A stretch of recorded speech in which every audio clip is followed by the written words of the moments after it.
did. If those who followed his story, by the time he came in as governor, um, Anambra State teachers were being owed several months of salary arrears. And of course, there were other areas, but he cleared them. And by the time he was leaving, he left a lot of money for his successors. And it is the same state, the same allocation, the same internally generated revenue. So something must have changed. And what has changed, as far as I know, is leadership. So to rein in cost of governance is a major challenge for governments. And if you cannot have a handle on cost of governance, you really cannot achieve it. So for us, anything that we cannot defend, anything that does not make sense, we're not going to do it.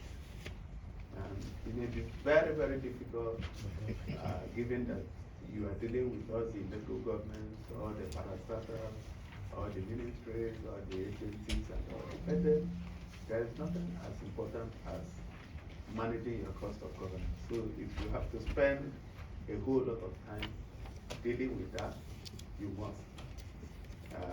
Sometimes people will say you are micromanaging.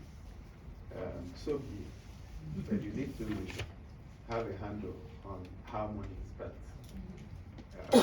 So sometimes it's difficult that we don't. So you know you cannot spend beyond a certain limit if you do not get the required approval. So cost of governance is one, beyond the zero tolerance for corruption. And of course,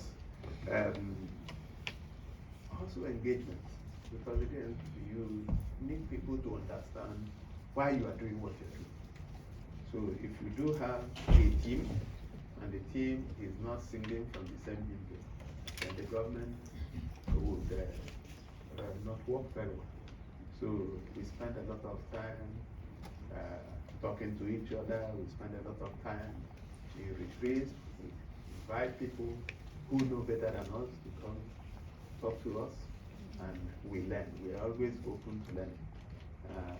I always say that the day you stop learning, the day you die. So we learn new things, we sit down, we learn from each other, and so we have a cohesive team that is focused on one goal, and that is good governance. There is nothing that is sacrosanct. That they did it like this before doesn't mean that that's the way we do.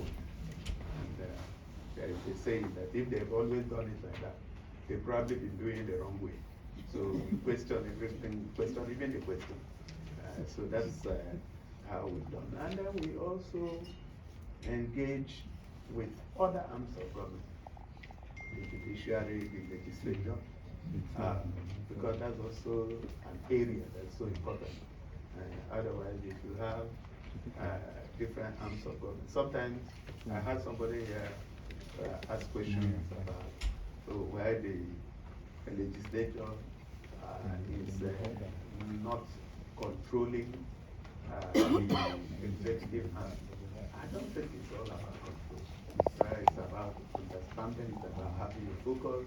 Of course, checks and balances cannot be taken for granted in a democracy. So that's how far I can speak on governance and the setting governance structure.